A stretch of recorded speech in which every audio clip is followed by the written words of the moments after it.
Assalamu alaikum, urmatlı bizning kanalning görücülері. Kutmandуу күнүңүздөр менен. Бүгүн биз сиздерге сатыла турган Афган койлорун көрсөтүп беребиз. Биз кайрадан Манас аэропорт тараптабыз. Мына Афган койлор өтө көп чыкты эле. Көпчүлүгүңүздөр келип алып, ушул жерден алсаңыздар да керек. Мына ушул короого жаңы партия келиптир. 45 баш келдиңиз, а? Бүгүн 6 баш сатыкка чыкты. Келгенден кийин мына анча-мунчасы тууптур. Азыр эң мыктыларын терип сатыкка чыгарды.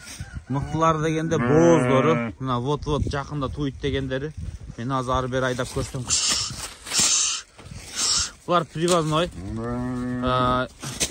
Бүт бар Афгандан туйт, а?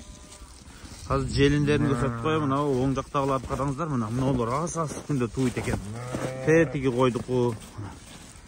Бүт бары дээрлик же мына уже желин жакшы эле салып калган. Кыскасы туугандар пол Афгандар туулабы, туулбайбы?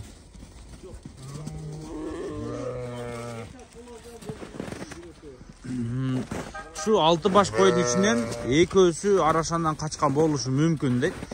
В основном мына 4-өсү дээрлик мына көпчүлүгү Афгандан качыптыр. Кыскасы көбүнчө Афган күтсөңүздөр боло берет. Мына койлор бойлору канча чыгат, шеф? 90 чыгабы?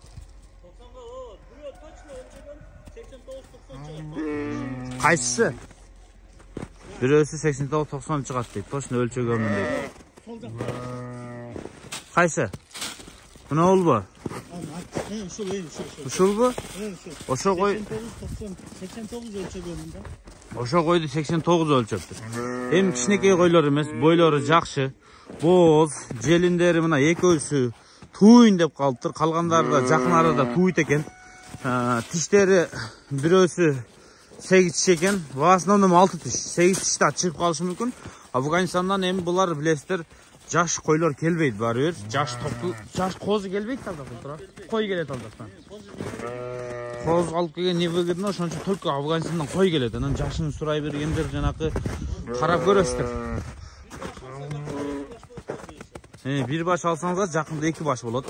Бұл 6 баштын баасын, дүң баасын 62 000 сомдон койду. Дагы содалаш сүйлөшө бересиздер. Дареги Манас аэропорт тарапта Карла Маркс деген айылда туугандар. Светлая койлор, кулактары өтө катуу кыркылган эмес, дээрлик почти бүтүнгө жакыныраак. Бул баары Афганистанда эми кулагын кыркат экен. Бирок кырса дагы бир 19-20 төгөрөгүндө кулактар бою 85 плюс 90га жакын, балким 90 чыгаттыр. Ушундай койлор.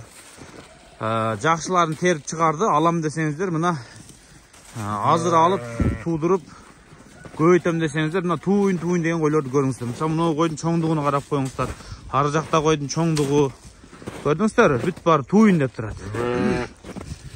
Анан жок десеңиздер, мына ичинде дагы бир 40ка жакын кой бар, келип көрүп содалашып, башка варианттар дагы бар. Мына эми эң кымбаттары мына ушулар. Sodalашып көрөсүздөр. Эми Афган койду көбүнчө бооздугуна карап бааланат. Боюна, бооздугуна карап. Мына бойлору чоң-чоң, бооздору чыкты. Кызыккандар келип көрсүн. Афган кой жаңы партия келген. Козулуулары бар ичинде дегендей. Мына ушулар туугандар. Биз Карла Маркстабыз. Куйруктары дагы дээрлик агып калганы жок. Көпчүлүгү мындай куйрук экен. Бул мына Арашан Кочкоргор эсепке алсаңыздар, мына куйругу жакшы экен, турабы? Жанагы ромб болуп агып калган куйрук дээрлик жок окшойт. Мына бир карап коюңуздарчы. Кыскасы Кочкорду коюп ишти кылса болот экен бул койлор менен дагы. Жаман эмес, каштактары чоң-чоң.